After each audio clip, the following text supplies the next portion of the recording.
Close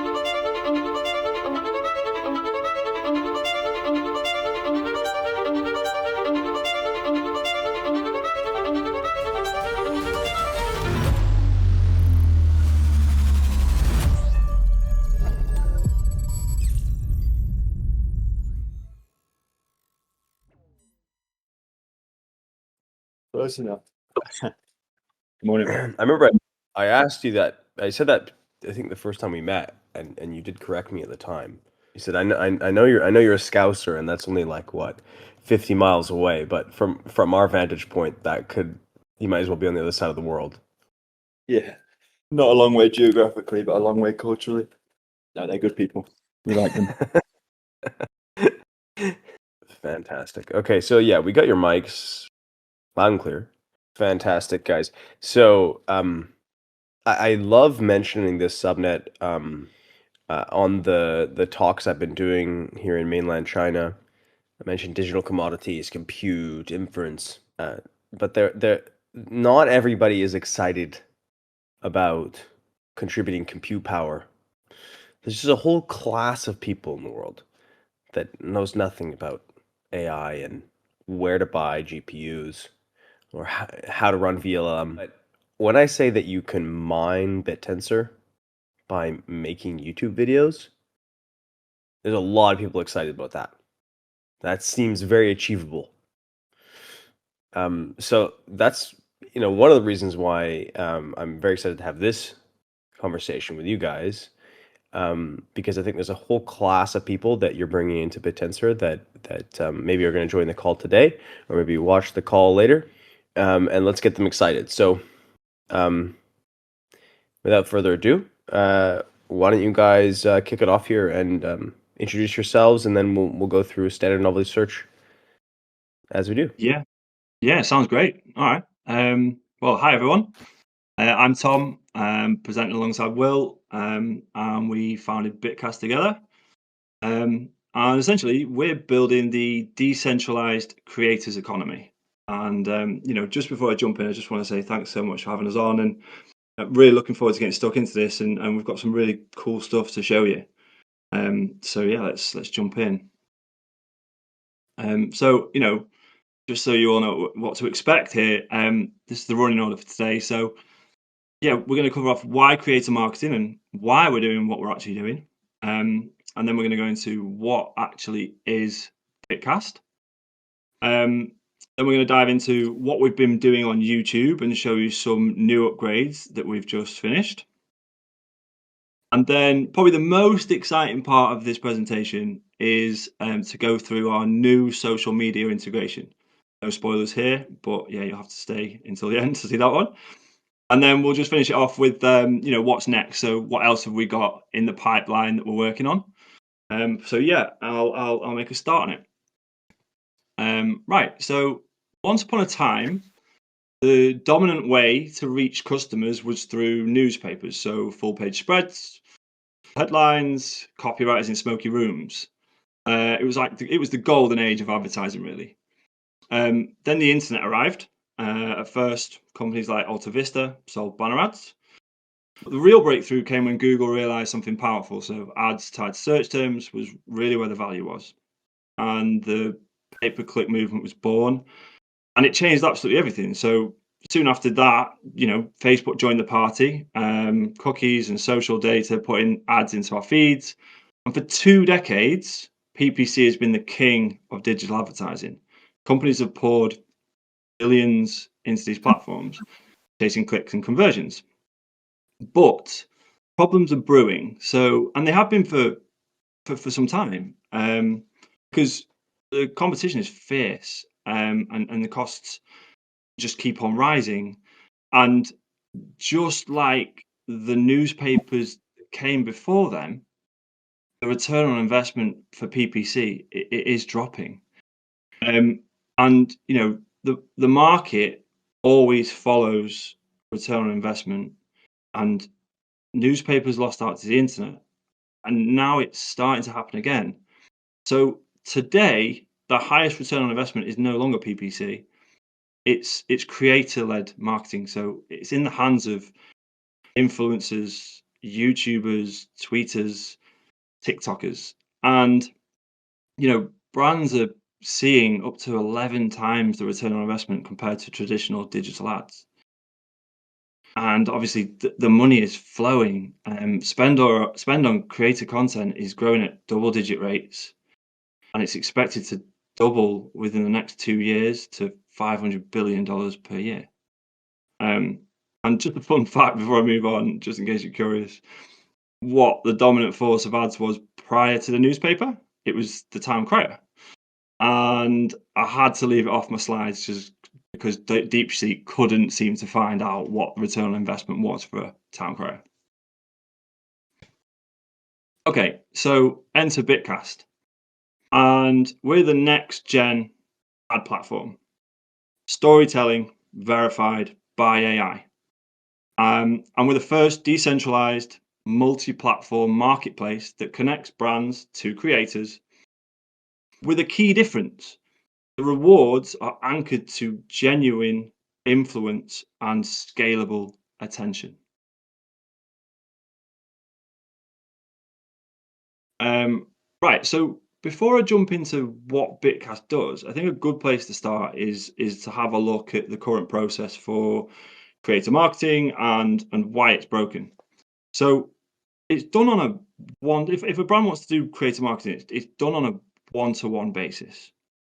And typically, a brand would create a short list of creators, and then they'll do their outreach, and they'll go through rate negotiations, contracts, and when they get the content, they'll do these reviews around their brand messaging, and they'll go round and round. And once the content is published, the brand will often be left with unverified performance metrics. So what do I mean by that? Like often, a creator would take a screenshot of their social media account and send it over to the brand. Very open to manipulation. And as you can probably tell, this is a very, very time-intensive process. It's also run by vanity metrics. So what do I mean by that? I mean what you actually see on the surface level of the social media is views, likes, and subscribers, and it's all very easy to buy, and it's very hard to actually tell what's real and what's actually going on. Another thing that the industry is run by is fixed fees. So incentives aren't linked to performance really. Creators can do what they can do the bare minimum essentially to get their payday. And I mean, the alternative to a brand doing this is that they can go to an agency. And essentially, the problems that agencies have, they go through the exact same process. So it's extremely manual. It's very, very time intensive, and then they charge massive fees for that work. So yeah, that's creator marketing in a nutshell, really, at the moment. And yeah, so I just want to show you what the actual impact of that is. So because of these issues and because it's so time intensive, brands are struggling to manage large numbers of creators, especially whilst they're trying to maintain a consistent brand messaging. Therefore, they're often opting to work with macro and mid-tier creators. So, creators who have got the biggest audiences. But this actually isn't where the maximum value lies. The maximum value actually is in the hands of creators and with smaller audiences. And essentially, this boils down to trust. So, smaller audiences, you feel part of a community. You feel like you've got connection. Followers often get replies to their comments from these smaller creators as well. And as a result, followers perceive the recommendations from these smaller creators as more authentic rather than transactional and like corrupted by big businesses. So yeah, so I'm just going to show you some stats on this. So let's look at YouTube specifically here. So the pie chart on the left shows that it shows the estimated number of active YouTubers by subscriber tier. And as you can see, so the macro and mid-tier creators only account for 5%. whereas the micro and nano creators make up the rest, like a vast majority. And what's really powerful and interesting about this is the fact that if you look at the bar chart on the right, this shows the engagement rates of these creators. And nano creators have much higher engagement rates than macro. They're much better at converting for these brands, and it's almost 4 times as much on average, obviously. And so I suppose what I'm trying to point out is, like, wouldn't it be great if there was a way to unlock access at scale to all of these smaller creators? And this is exactly where Bitcast comes in. So Bitcast unlocks access to these smaller creators, and it does it at scale. Bitcast incentivizes high quality content with consistent brand messaging across hundreds, maybe even thousands of creators. And how we do this, we validate every piece of content made against the brand's messaging using AI.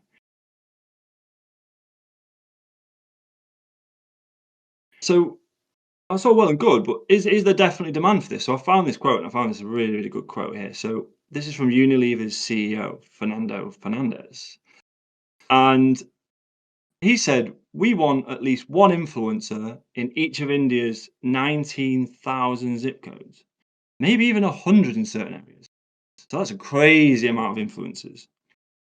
And Unilever alone spent $9.4 billion in 2024. And they're not alone here. I think it's over 50% of multinational firms have said that they want to start allocating more funds to creator marketing. Right, so let's take a look at what Bitcast actually does and what it actually is. And I think this is a common misconception. Bitcast is not a marketing agency. We're building the tools that brands and marketing agencies use for creator marketing. And there's a really key difference here. So if you look at possibly the 2 most successful companies over the last 20 years, it's probably Meta and Google. And in 2024, 98% of Meta's revenue came from their ad tools, 75% for Google. And from a business perspective, what's great about these tools is that Google and Meta make money regardless of how their tools are actually used, if they're used effectively or not. The fact that they can be used effectively is what is key. And that is exactly what we're building with Bitcast. So we're building a trustless tech layer for creator marketers and brands to use for marketing. Right, so just going to run you through the Bitcast YouTube solution. And essentially, how it works is a brand would come to Bitcast and provide us with a content brief. So a content brief would say something like, talk about X, Y, and Z.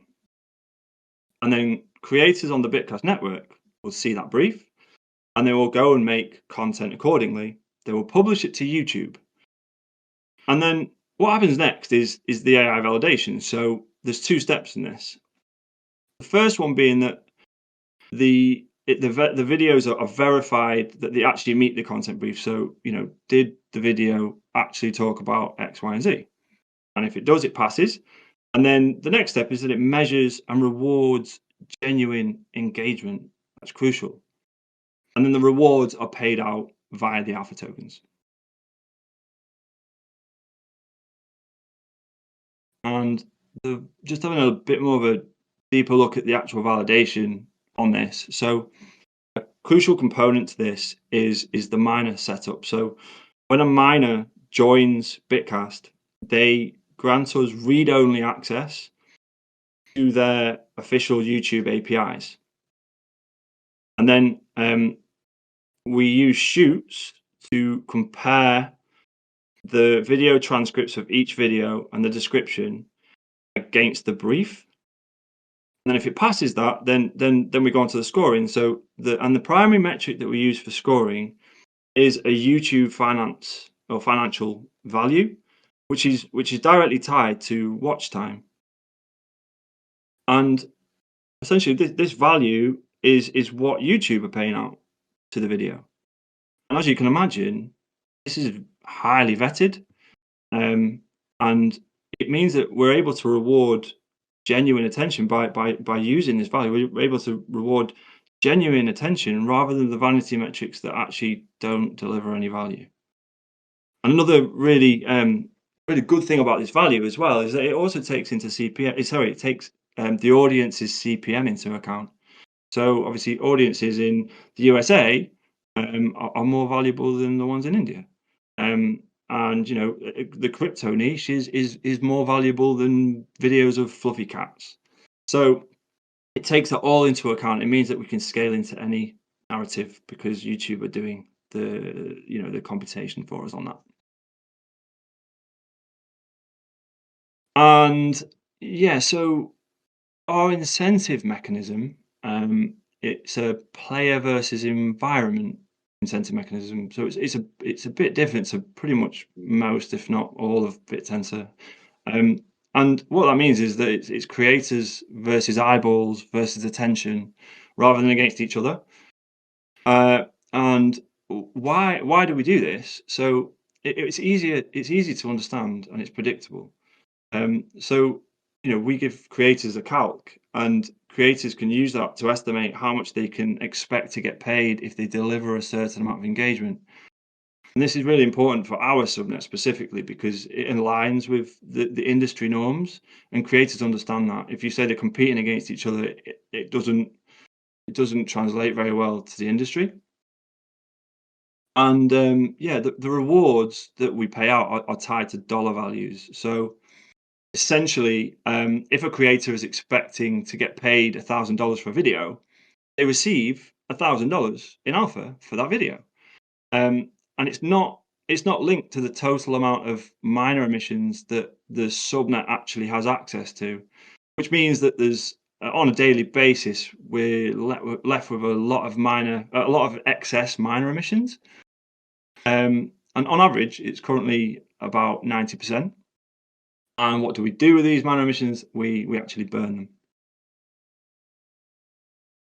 Okay, so just to sort of recap on what are the actual headline benefits for brands then? So unrivaled speed and simplicity. So publish your brief. You don't have to do outreach. You don't have to do negotiations. You don't have to do admin. The second one is they can broadcast their message at scale. Our AI can verify thousands of videos against a client's brief in seconds and in any language. Now, I'm still waiting for someone to pull me up on this and tell me I'm wrong, but I think we might be the only solution in the world that can actually do this at the moment. And the last one is that brands can amplify their budgets. So they can maximize their reach and influence, and they can capitalize on these smaller creators where the real value is without waste on vanity metrics at the same time.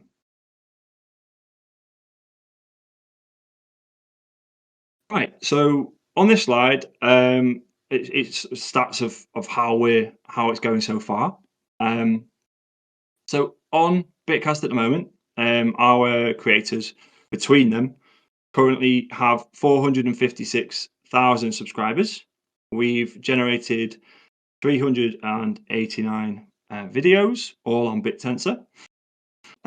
We've collected 303,000 views, and we've generated, more closely linked to everything I've been talking about before, we've generated 18.6 thousand hours of watch time. To put that in context, that's actually over 2 years of continuous watch time, all on Bittensor content. Below, you can see all of the Bittensor subnets and companies that we've worked with so far. Just a quick shout out to say thank you to every single one of us for working with us so far. And just a shameless shill, if any of you want to or interested in joining this list, just hit me up on X. But now what we've got our sights on is how do we pour rocket fuel onto these numbers? How do we get to the next level? And that boils down to two challenges that we've faced so far. So the first being onboarding new creators. And currently, the process to join Bitcast has been very technical, so requiring coding knowledge. And this has been a major barrier for us growing our creator base. The second challenge has been a scalable revenue model. So we've been charging fixed fees, which are not linked to the output received. And this makes it very hard to let brands scale up and scale down their spending based on the needs of their businesses. So the solution to the first challenge of onboarding more creators is our no-code miner. And I'm so happy to confirm that the no-code miner is now operational. We have several creators already using it, and we're in the process at the moment of just onboarding the rest of our remaining creators. And this tool is crucial for mass adoption, and because generally creators are not coders. And with the no-code miner, new creators can join the network and mine with nothing more than just an email address. Now, I'd like to point out that the no-code miner is completely optional, and Bitcast remains permissionless. And if creators want to set up a regular miner, they absolutely can do. And we do charge a 5% fee on emissions for the use of this no-code miner service, which we will use to reinvest into developing the subnet. Another thing that we've got going is that we're soon to launch a multilingual email campaign, and we also have a new website about to be released, which is all geared towards seamless onboarding with educational content on how everything works and social proof from creators that are already on the network. And once we've got these news creators onto Bitcast, they're going to be presented with two briefs that they've got to do to kick things off. A Bittensor introduction, so helping them to understand what Bittensor is, and also to kick them off towpilling their audiences. And the second one is a 3 subnet showcase. So this is essentially creators will do their own research, and they'll learn about all the great stuff that we've got going on within Bittensor, and they can pick out subnets that they like.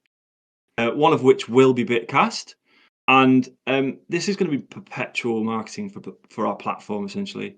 It's obviously great for visibility for us, but also in turn it's going to get us more and more creators.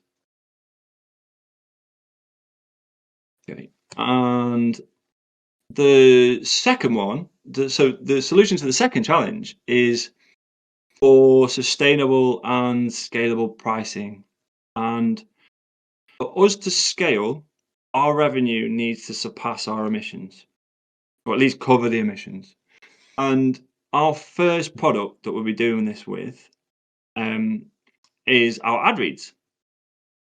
And essentially what ad reads are where creators talk about a brand for the first 30 seconds for 30 seconds within the first 3 minutes of their videos.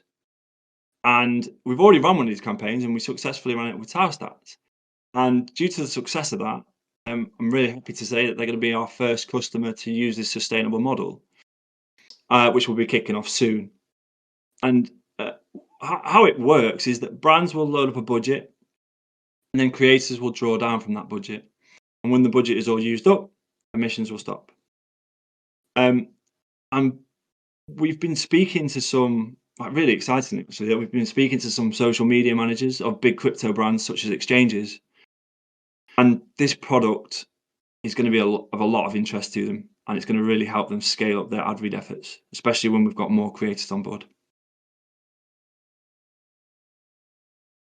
Right, so just to sort of go on to what the opportunity here is. So the average crypto company allocates between 10 to 20% of their revenue on marketing. Just look at Coinbase. And in 2024 alone, they spent 654 million on marketing. And today, those dollars are going to have two options. They can continue with slow admin heavy agencies where every campaign is weighed down by contracts, middlemen, inefficiencies, or they can switch to Bitcast, where every campaign is AI verified, automated, and frictionless. And just sort of going back to what I was speaking about before, crypto is not our final stop. These tools can be used for any brand wanting to work with content creators, whether it be Apple, Disney, Nike. And these companies don't spend millions, they spend billions every year, and they have absolutely no concept of what a crypto bear market is. And finally, our tokenomics on this one are pretty simple. So all revenue is used to buy back and burn our alpha token. Right, so that's enough on YouTube. I'm going to hand over to Will, and he's going to run you through what he and Laz.eth, or Nick, who's one of our developers, what they've both been working on hard over the last couple of months. And yeah, he's going to explain to you what our exciting new social media integration is. Yeah, so over to you, Will. Yeah, nice one. Hey everyone, good to be here. Really excited now to show you what we've been working on over the past couple of months. It's our new subnet mechanism. It's our X integration. So all these platforms are fundamentally different, and they're all going to have completely different incentive mechanisms, as you'll see. YouTube, predominantly, it's a long form, one-way broadcast platform, whereas X is high frequency, short form web of social interactions. Very messy. It's got a few challenges to it, but it's a really, really interesting problem to work on. So I'll just show you a couple of the key challenges of marketing on X today. I'll show you how that's shaped our approach, and then I'll show you our new incentive mechanism and a demo to go with it. Okay, hit the next slide there, Tom. So two key issues with marketing on X today that we've identified. Signal decay, number one. So the platform has become completely corrupted and easily manipulated. It's overrun with bots, as we all know. Engagement is for sale, retweets, followers, likes, even smart followers for sale now. And this is a big problem because marketing likes measurability. Marketers have become accustomed to and they expect to be able to justify market spend with measurable results. And we've got to the point now on X where we just don't have any metrics left that we can trust. So it's very difficult for a brand to trust creators to get them results, especially when you start looking at this at scale. It becomes near impossible. Number two, a complete loss of authenticity. So authenticity is a key factor in trust, credibility, and influence. It ranks number one in concerns of marketers in 2025 in the US. And due to poorly aligned incentives on X, some coming from X themselves and some coming from InfoFi products on X, we've seen an explosion in this unauthentic behavior. And that generally manifests in high volume, low quality content. And it's not sustainable, we think, to build a business model around that kind of content. Brands that associate themselves with producing this kind of slop, they're degrading their own brand, and we don't think they'll stand the test of time. So yeah, let's go next slide. So with that in mind, we've identified three key points to build our incentive mechanism around. So first up, we need to anchor our incentives around a corruption-resistant metric. So that's what we've done. So it's based on a decentralized social consensus that is by design exploit-resistant and Sybil-resistant. And the integrity of this metric anchors the entire X product for us. So this is core. Second, we want to have a big push on quality over quantity. This is something that's lacking on X at the moment, and it's something that we feel we can build a strong reputation around. So this is quality over quantity, and that applies to, firstly, the accounts that we allow mine. So the incentive mechanisms be programmed to have, to be very selective and to have naturally a high bar for entry on accounts. And then secondly, it's quality of the tweets that those accounts put out. So we limit the quantity of tweets that accounts can mine with in order to pitch them on quality. And then thirdly, we want to be able to offer highly targeted influence to our clients. So quality messaging needs to be delivered directly to a target market. This isn't about noise. This is about targeted quality. Yeah, so next slide.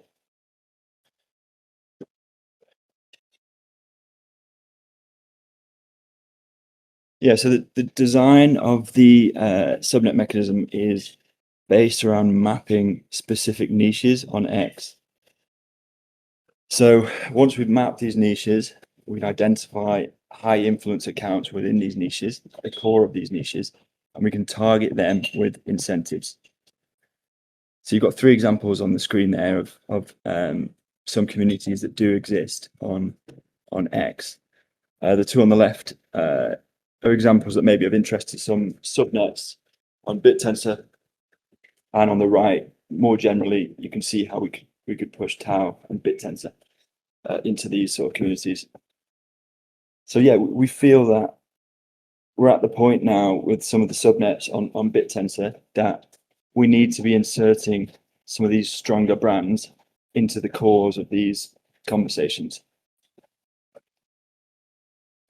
But of course, this isn't limited to only Bittensor. This can also be applied to brands outside of Bittensor, as long as they have as long as they map to a community in one of these sort of key valuable niche areas, of which there are many. Then we can push that brand in there. So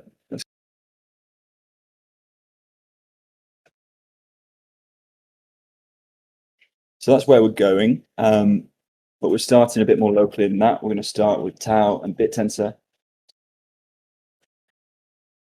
So yeah, so we've mapped out the Bittensor niche to find and rank the top 150 Bittensor X accounts.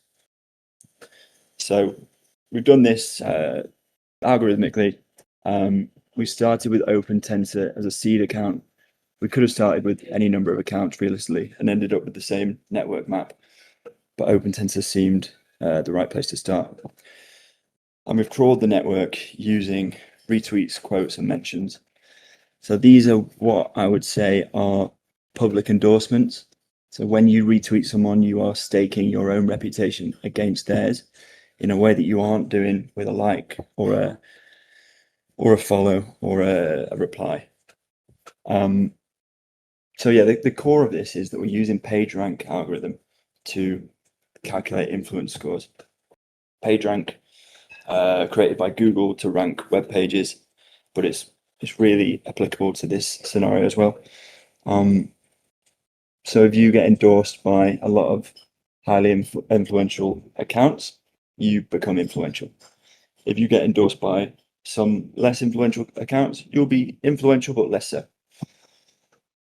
So yeah, essentially what this gives us 150 top KOLs within Bittensor and a network influence score for each.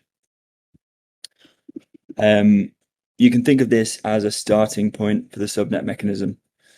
So we generate this ourselves, open source the code used to do so, and then we pass this starting point off to the validators, and they will then maintain it over time from there on out. So every week, new accounts will come in, and every week, some accounts will leave the top 150. The only way to enter the top 150 from outside is to be endorsed by those currently inside. And this network graph is essentially our living, breathing whitelist to mine. So you can't mine if you're not in this 150 until you earn your place in the 150. And this sets a high bar, like I was saying earlier on. It's a high bar to mine. And what we're incentivizing here, we think, is long-term influence and trust of the wider community. Okay, so I do have a quick demo here. I'm going to share with you what this actually looks like for Bittensor. So this is actually, I think this is 128 accounts, but we need to move this up to 150 or potentially slightly higher, I think. But taking a look at this, you'll see that sort of passing the smell test. The accounts at the top here are accounts that have trust within the ecosystem. So intuitively, it seems to make sense.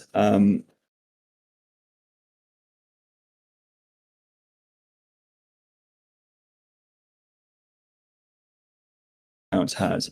So each of these lines is an endorsement.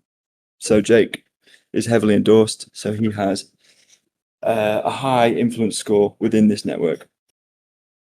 And I think this gives you a bit of an idea of the exploit resistance. To enter this group, you'll need to win over the endorsement of a bunch of different accounts within the ecosystem. You don't get in on one retweet or one quote.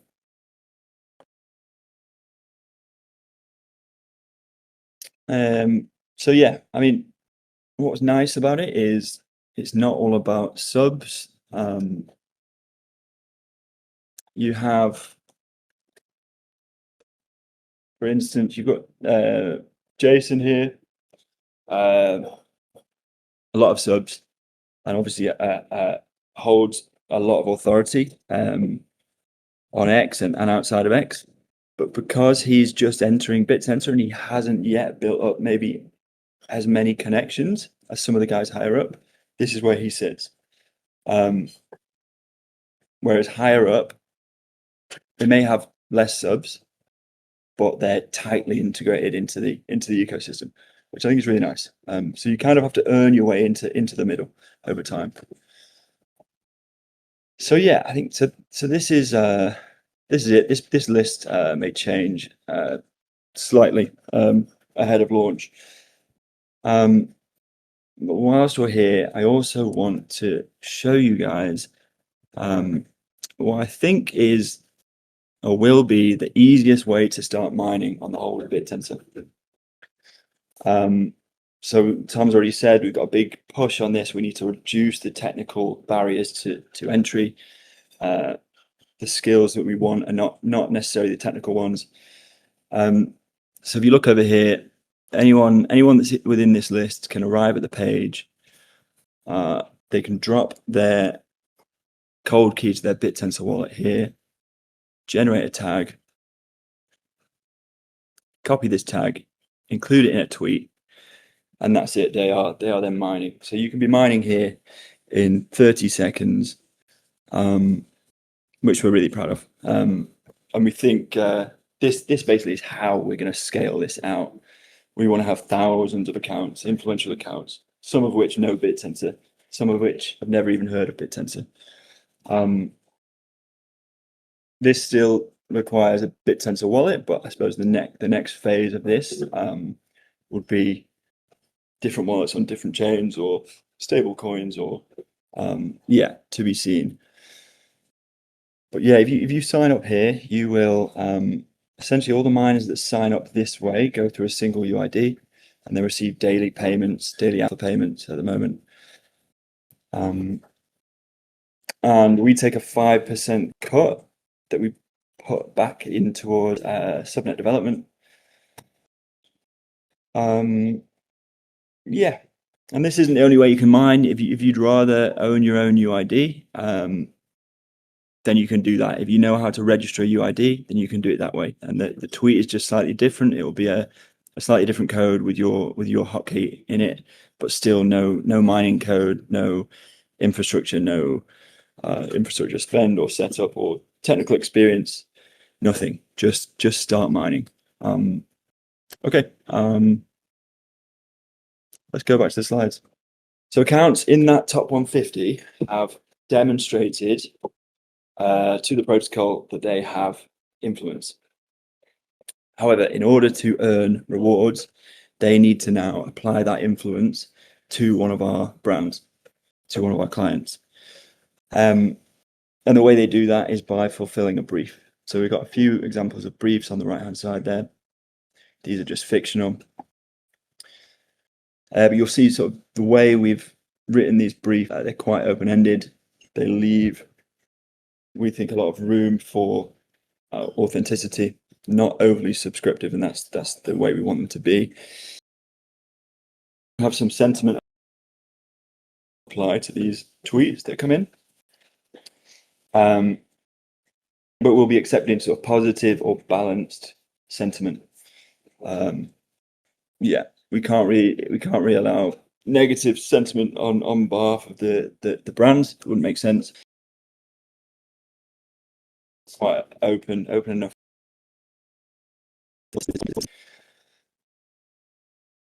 So the scores are the scores for the tweets are generated based upon the endorsements that specific tweet receives.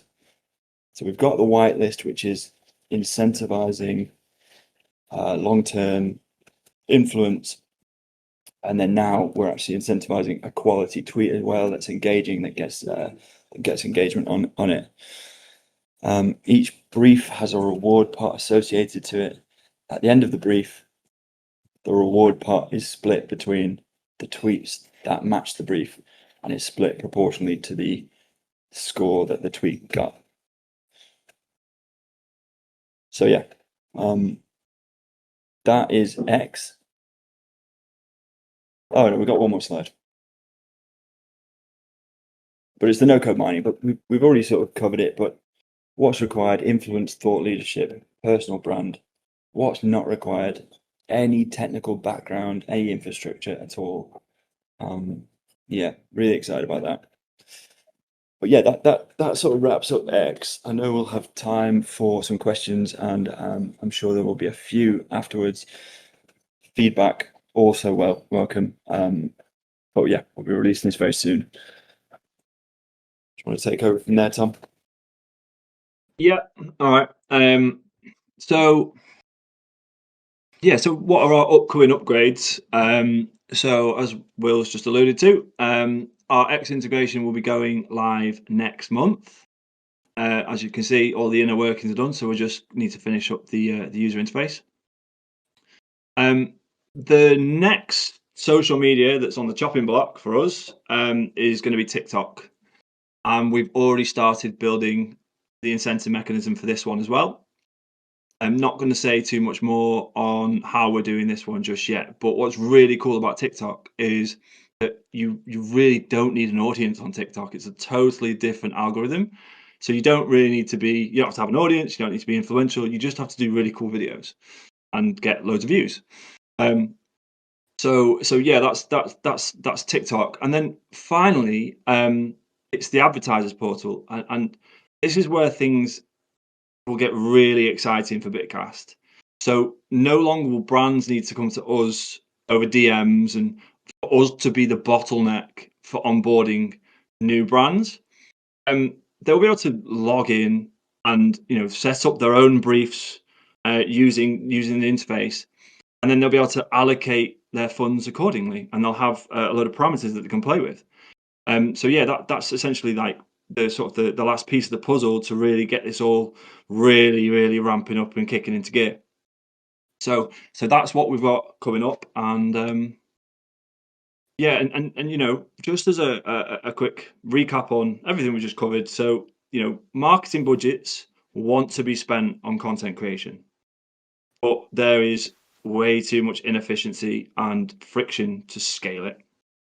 And essentially, that is exactly what we're doing. We're building the tools to unlock creator marketing, and Bitcast is going to be that decentralized layer, that decentralized brain that will power it all. yeah, that is the presentation done, guys. Yeah, thank you very much. Thank you, Tom. Well, bravo. I keep the slides going, so we can zoom in. There's Oh yeah, a okay. ton there we can go over. Like one thing that we didn't talk about, right, is we actually have I was like, I came to you guys a couple weeks ago, or was it maybe more than a month? And at first I was like, oh no, what is this subnet?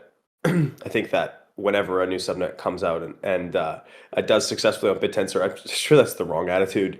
But with you guys, I was like extremely pleasantly surprised with the algorithm and really the mechanism you had with YouTube. We had like a 5-minute conversation, and it was like, okay, that works. And you guys have been running a number of briefs. Like just for the audience, can we go look at them and like just taking a look at like view count, the content, like seeing the machine in action. Is it on your What? your website, I believe? Yeah. Yeah, so essentially, a brand would come to us, and like I mentioned before, it's done really via DMs and conversations, and I jump on the call with different brands, and then we go through what they want to talk about, and then we come up with a brief. And essentially, a brand has two inputs into this process. So the first is these bullet points here. So I'm just using Synth for example. So I jumped on a call with the guys at Synth and sort of running through all the cool stuff that they're doing. And we came up with these bullet points. So, we've got one, two, anyway, we've got a certain amount of bullet points here. And generally these are they're quite high level bullet points, and these are what the LLM compares against the transcripts and the descriptions on each video. So this is the first part of the validation. And yeah, and if it and to sorry, and to go alongside this, there's a second input from the brand, and it's this download pack here. Essentially, what that download pack has on it has all the information that a creator, plus more information, but all the information a creator would need to cover these topics. So how synth brings quant tools to everyone. So within that download, it's got all the information about what synth are doing, and essentially, it's obviously from the brand. It's really accurate information. It just makes it really easy to keep the brand messaging consistent. It means that the accurate information is in the hands of the creators, and they can go and do loads more research, and some of our creators do. Or they can just read these download packs and really get a good grasp of what the project is. So yeah, that's essentially how it works. And another tool that is really useful for creators is the script checker. So essentially, what the script checker does is a creator makes a video, and then they can download the description and the transcript and the description from the video, and then they can check it against the LLM itself before they publish it. Because what would be really annoying for creators, and what would sort of really stop Bitcast from being useful, is if they release videos and they've missed a point off. So and there is some other clever things going on in here. So we've got sentiment analysis. So as Will said, this is all around authenticity again. There is sentiment analysis. So videos can be positive and they can be balanced. They can't be overly negative because that's damaging to the brand. And this all comes down to creators have got the choice. If they think the video fits with their audience and they want to do it, then they can choose to do it. If they don't want to do it, they don't have to do it. And yeah, that's essentially in a nutshell like how the process works, really. So let's look at one that's been done already, like a completed. Sure, let's do that one. Yeah, the human consensus one. Yeah, so this is mine. This is my brief. Yeah, the most complicated brief ever. And so it was a good test. Yeah, it was a good test. And so we have 1,300 views, so 1,300 hours watched. People out there boring themselves reading, watching videos on human consensus. Although it's not boring. I'm sure they're very interesting videos. And the brand overview is probably a complicated doc. That's human consensus written by some of our researchers, right, including myself. People have taken this apart and they basically went out and tried to explain this difficult concept. And so I wish there was a space we could see all the active videos. Is there? Can we show the audience like what this actually looks like in practice, like what people are creating? I mean, we're not going to watch the video, but No, well, right now, it's all part of the new website. So we're going to have a page where it's got a live feed of videos coming in. Right now, we don't actually have a feed for it, unfortunately. We have made an API that's available to everyone to use, and it's completely free. And the so far it's Backprop that have put it into their trading panel, which is really cool. So they essentially, like, when you're doing your research into your subnets, you can see the videos for that specific subnet next to the trading. So if you're going, this chart was good, oh, let me do a bit of research, and you actually want to watch a video, you can do that. But yeah, unfortunately, I don't have a great feed to show you, I'm afraid. I've got It's all I've going to got be part of the new website. I've got a playlist here with all the shoots videos. If you want to Oh, share okay.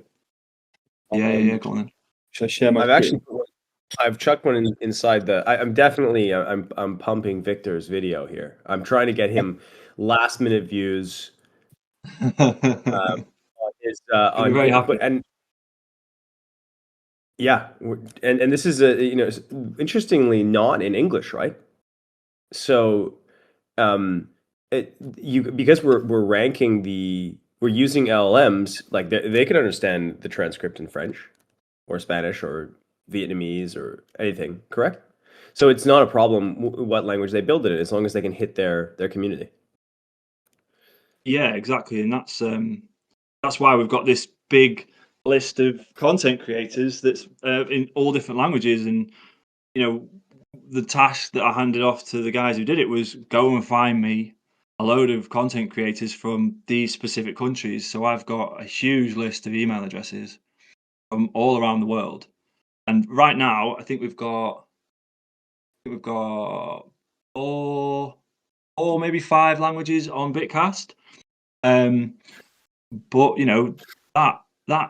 that's not going to stay like that. And if you look at sort of Google Analytics of where a lot of Bitcast is getting Googled, a lot of it's in Asia. So we need to be hitting that market. And there's literally, other than getting them on board and reaching out to them, there's nothing from a technical standpoint that stops us from doing that. Has Bitcast been applied to itself yet? As in, did we run a brief? Yeah. Yeah, we did. We ran I think it was our second brief.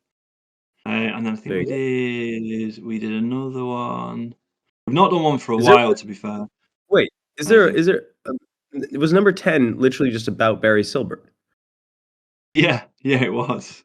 Yeah, it was. It was like they've not all been branded briefs, and to be honest, like this is really, really good content, and this is sort of similar to what the how I was talking about the two briefs that creators are going to see when they join the network. These are the sort of briefs that they're going to see, where it's sort of like the absolute bull case on why Bittensor is amazing, and things like this just help. They're good stories, aren't they? They make engaging videos. So yeah, I did a brief on Barry. So you guys are doing the numbers here, and there was a section in your slides where you said you guys are being very careful about token distribution, you're trying to focus on revenue positive. You're using revenue numbers from Google. What's a comparable here? If I'm Barry and I gotta up my image a little bit, and I wanted to get 1,100 hours watched on YouTube. What would I do? I'd go to one or two KOLs and I'd say, I'm a cool guy. I'm Barry. I like really great wine. I got in Bitcoin early. Do a thing on me. And they'd say, okay, great. It's going to cost you $15,000 or $20,000 or 30 grand. I don't know. What is it?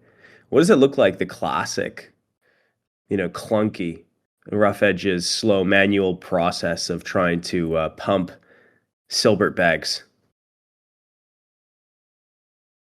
So, as in from like how much do you think it'd cost? Is that what you mean? Yeah. The legacy system. Take me through. I would just the stocks on Const are going down. There, it's sharp bear market on Const stocks, and so I want to go out and I want to get more attention. I want to tell my story, Tom. I want people to Okay. know who I am. What am I doing now? So yeah, I mean, well, initially you'd find your creators, you'd reach out to them. Really, one of the things that's I've found really difficult, and it's definitely difficult within the industry, especially within crypto anyway, is that it's really hard to not fall into scams because a lot of you go and find these creators and you'd go through that loop of like, okay, well, who am I? Try and get them to engage with you, and then you'd say, right, okay, this is what I want you to speak about. Like, how much is this going to cost? They'll give you a pretty big figure. Like YouTube creators are not cheap. Um, and then if you wanted to go ahead, then you would, and you'd get. I mean, it is obviously different for different creators, and they work in different ways. And it's probably the nice thing about Bitcast. Everyone works in exactly the same way, but generally there'll be contracts involved. And then you'll get a video made, and you view it, and you're like, oh, hang on a minute, like I didn't tell you to say that bit, or that bit's wrong, or all these sort of problems. So you do generally go around in a bit of a loop. And then when it goes to getting published, yeah, you get these videos published, and essentially, like I said before, it's not. You might get a screenshot of their social media account, um, and obviously you can see the number of views and you can see the number of comments and likes on videos, but it's really hard to actually ascertain. Generally, like, what's your average percentage view time? Like, what have you made an engagement video here? Like, I like it because it's about me, but what did everyone else think? And you want to know those sort of things. So Mhm. yeah, you find that quite hard to get to the bottom of actually what's going on. But yeah, just going back to the other thing as well, like there's a lot of scams out there. I think since starting Bitcast, I've done a lot of outreach myself. And it's really, really difficult to get people from outside of Bittensor to come and set up miners. Just doesn't work at the moment. So this is why the no-code miner is like crucial. But like I must have come across about 20, 30 different scam attempts on me. And Bitcast gets rid of all of that. You literally you load up your budget to Bitcast, and only genuine engagement will pull it down. So you're not having to send like a fixed fee up front to a creator hoping that they do a video. Yeah, so it solves a lot of problems compared to that sort of traditional model. And what do you think that would cost in today's world to get that done? To get maybe 5 videos from 5 creators. And what numbers are we talking here? So we have 1,100 hours watched, and these are early signs of success. But how many would we expect to get for $10,000? It's well, for $10,000, probably not loads. But it's massively dependent. You know how I was sort of talking about niches and creators, and you've got massive varying levels of expense for a creator. But I'd say typically, if you were going after a really small niche creator, you probably, I mean, I've not come across a creator that charges less than $500, $400 personally. But I'd say generally, I think you're probably looking at on average between, I don't know, anywhere up from probably like 1,000 to, I don't know. I don't know what the upper limit is, to be honest. It really depends on, like, if you went to Mr. Beast, I have no idea what you'd have to pay him. But it's a Why hard isn't thing he on to the? sort of. I've not Well, reached out to guys, him yet, actually. you're 3 months in, so when maybe one day. Okay, so it's highly dependent, and right now you guys are testing out the mechanism. You're getting a bunch of views. Just looking at the community that you're building here. What are some other like metrics that you're following to see whether or not this is working as intended? I mean, we are. I sort of alluded to it a second ago, but we are sort of, and it's part of our incentive mechanism actually. But your videos need. I mentioned average view time. So essentially, average view time sort of shows like how how long our audiences in general staying on your videos. So we monitor that, and typically like a really good video will be upwards of like 40-50%. So we are sort of keeping tabs on that, and that is part of our incentive mechanism as like there's a lower band. But yeah, essentially that's probably as far as we're tracking. I mean, there is other things that we've got in the incentive mechanism which are sort of protective towards the to the incentive mechanism. But yeah, it's really boils down to view time really. How many unique creators can you estimate that you have running these videos? At the moment, Right now, um, we've got. So I'll jump in just because I was looking at this yesterday. Right now we've got 28 YouTube accounts connected. And these are YouTube content creators that have gone out, made fully fledged videos on a topic, and posted that. Maybe spent like a full day. I'm not sure actually how long it takes to create a video on YouTube. I'm just going to say a day. And researched a topic, built a video, got in front of a camera. There's about 28 teams or so that are pushing content out on your behalf.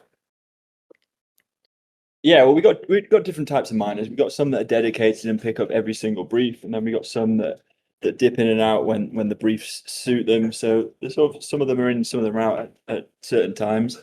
But yeah, they're all. The nice thing about this, the thing that's been great to watch is, um, most of these YouTubers had heard about Bittensor before, and maybe it was one of their areas that they like to talk about a bit, but they were maybe more into a couple of other areas. But at this point, the guys that we've had mining, most of them have gone full on Bittensor. They've towpilled themselves, and now are towpilling their audiences because we've literally sat them down and paid them to talk about ridges, shoots, and the rest of the subnets.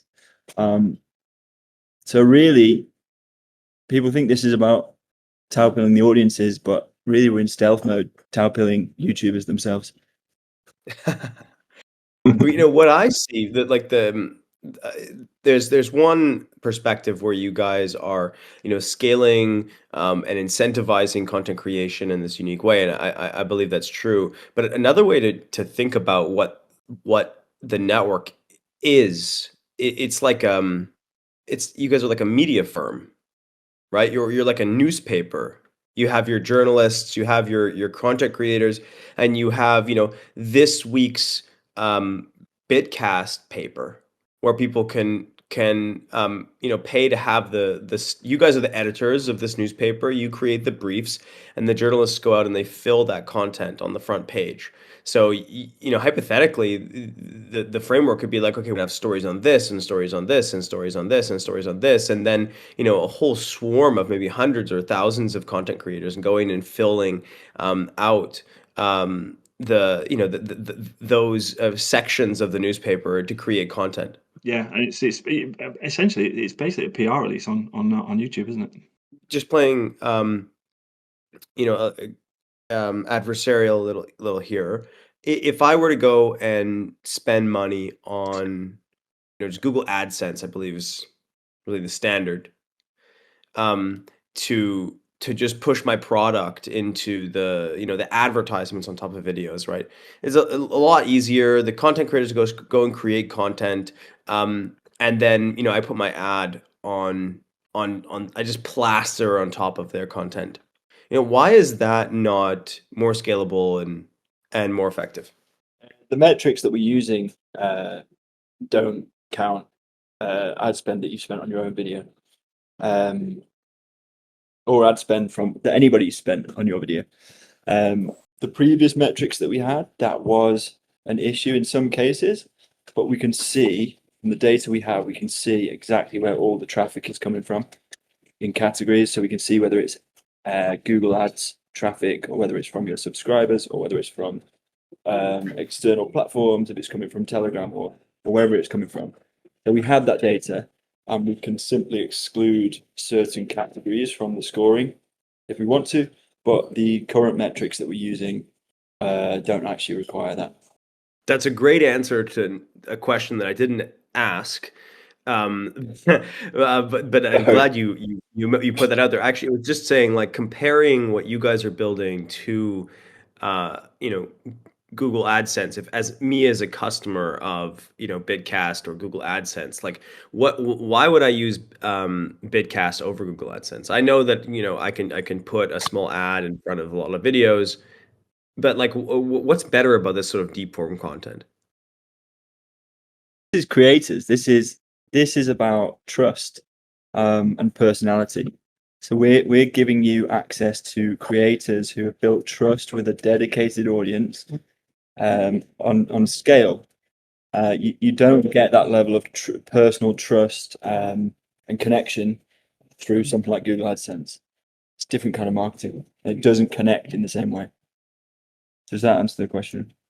Yeah, it This is does. going back to that PPC comparison that I did at the beginning, where PPC is generally not returning the same return on investment as it does for as content creators.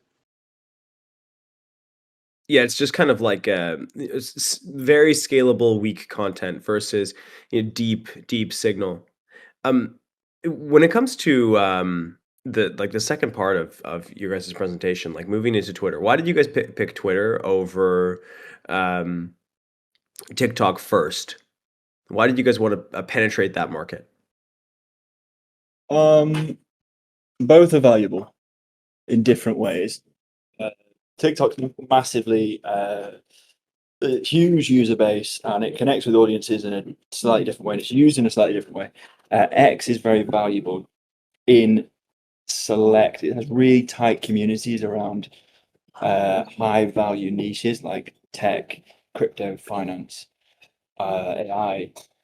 So it's a very good place for the right kind of companies and brands and products to build awareness and to build narrative.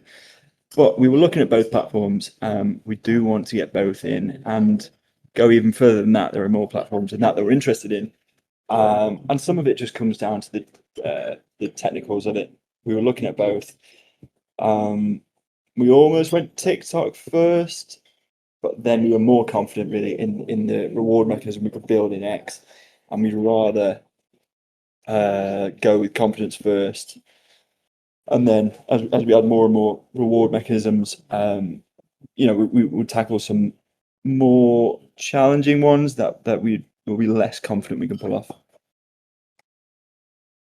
So, speaking of that, you guys came up with this novel mechanism to sit on top of. It's like it's a scoring rule. It's a PageRank, right, from Google. It's a Markov chain.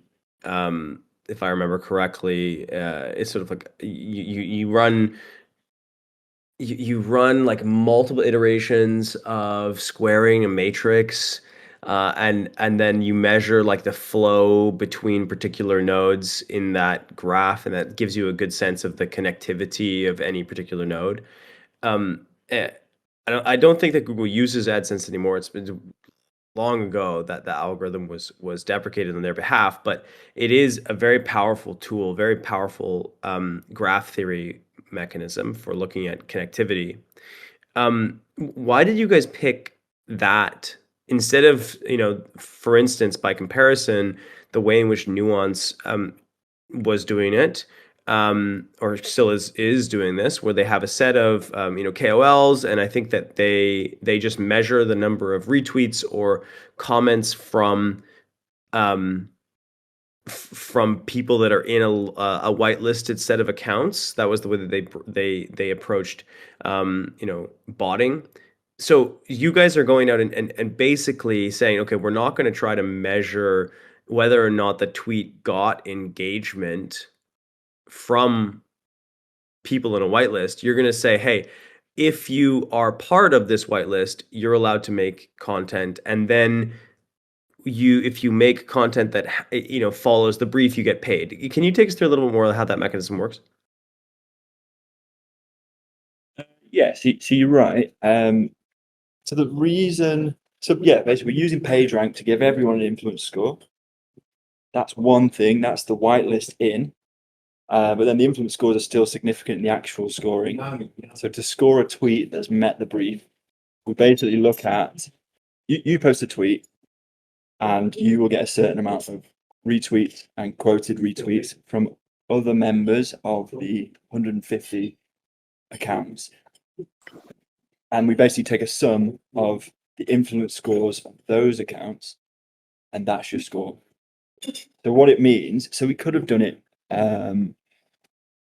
It's like a voting system, right? And we could have done it a bit more flat, where each account in that list counts for one, and a retweet from Jake is the same as a retweet from me. But the way that we've done it is, the more influential you are, the stronger your vote is. And that's for good reason, because the people that have the most influence, you can swap the word influence for trust here. The people that have the most trust of the network, they are more trustworthy to hold the heavier votes. So it's a security feature, and it's also an incentive feature to get yourself up that list. So yeah, I think it's quite elegant, and it's all algorithmic. It's transparent. It's we have to seed it, but then it looks after itself from that point on. Yeah.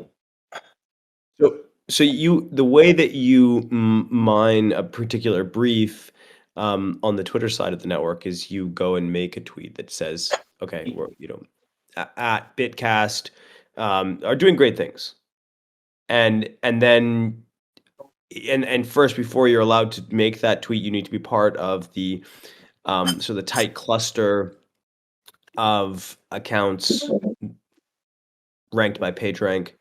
And then you make the tweet, and then it gets some attention from the other KOLs, and that's how you mine. Yeah, that's it. It's easy if you're an account of influence and trust. It's difficult if you haven't earned that trust yet. And so, hypothetically, for every brief, you could have a different set of, like, you could reach a different market, right? So the brief could select the starting node, and then you could build a new graph based on that starting node for the particular brief. Okay, I want to hit the render community. Yeah, that's the plan, is to build out more of these network graphs in key ecosystems. And then the challenge will be getting people from those ecosystems to start mining, which is where this no-code mining comes in, remove all the friction. We're going to have a bot on X that approaches them and tells them that they can be earning on their tweets, and how to do it quite quickly and easily. And that's how we'll spread to these other ecosystems. Tau pilling on the way, and then we can push messaging into those ecosystems right to the core of them. With the no code miner, the way it works is you guys have a specific UID, and that UID is basically like a mining pool, correct? Yeah, correct. And you subscribe to this mining pool with your account. It's very easy. You don't have to sign any cryptographic signatures. The account runs itself as a node or a server somewhere. It maintains. It basically runs a mini version of Bitcast behind it. Yeah, it's all of those accounts. They all get rewarded through the same UID, and we distribute those rewards based on the scores to the cold keys that we have on record. Going to the chat here, guys. There's a couple questions here as we get to the end of the presentation. Unless there anything else you guys wanted to chat about before we close off? No, I'm happy to take some questions from the chat. Nothing particular I want to talk about. If it's so from Travis, if it's a top 150 accounts and I'm account 151, can I still get in eventually? There's only it's a 150 account limit. Yeah, I mean, I need to decide the exact number. I did 128 and it seemed like it wasn't quite right. And there's a lot of accounts that should be in that we're not in. I think we'll go 150 or it could be 175 or it's going to be somewhere around there. But yeah, to answer the question, yes, you can get in. You just need to, the group is recalibrated every week. Some people will join, some people will leave based on their influence over the previous 30 days from that date. So if you want to get in and you're not in, put out some good content on X, get engagement on that content from people that matter, and you'll probably find yourself in that group. Yeah, and a key point on that as well is obviously when we're working with brands to do this, that is fully customizable. So if a brand looks at a list that we've produced and like, yeah, I want to target the top 120 or 150, it's going to be totally different for different niches. So that's definitely a parameter that can be used by brands to basically select their level of UIDs, or sorry, accounts that they want to have mining. There's a whole bunch of questions here from Travis. I've invited him to speak. You guys want to just run through that yourself? Is there a risk the second IM for X Twitter is exploited and that bleeds rewards away from the YouTube IM? No, it's not. The way you set up subnet mechanisms is you partition your total emissions of your subnet as a whole. On the YouTube side right now, we have actually got quite a high burn, which tells us we've got a lot of capacity left in this subnet. So we just assign, say, 30% of our total emissions to the X side, and that's a hard partition. There's no bleed in between the two. Next question: what's the split between them? Yet to be decided, but I think the nice thing about launching a subnet mechanism instead of launching a whole new subnet is we can start fairly low and build up. Inevitably there'll be exploits, there'll be issues early on. So we'll start with fairly low amount of our total emissions into the subnet and ramp it up over time and solve problems as we go. Your third question is the non-Bittensor briefs. How does the PageRank work? You'll have a different PageRank system for each domain. So we have different niches. PageRank is so for the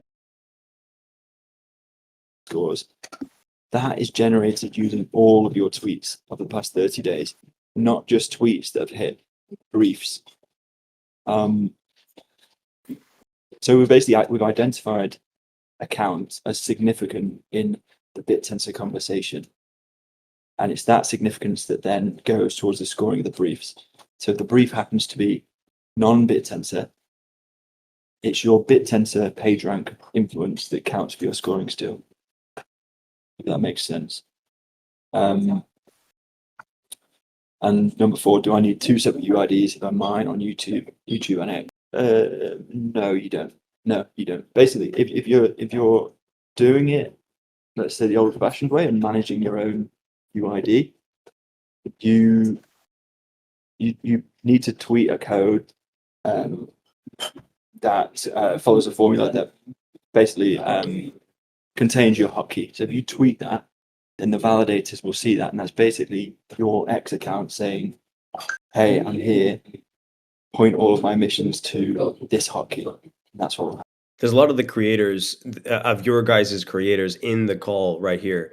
And it's really awesome to like see the community you've built around this this design. And like I said at the beginning of the call, like there's a lot of people that I speak to that absolutely love what you guys built because it's a new way to get involved with Bittensor without, you know, being a software engineer. The fact that you guys are building, you know, the no code miner, expanding to different ecosystems, TikTok, Instagram, you know, Twitter, like is really going to like push the frontier of the new communities we can reach.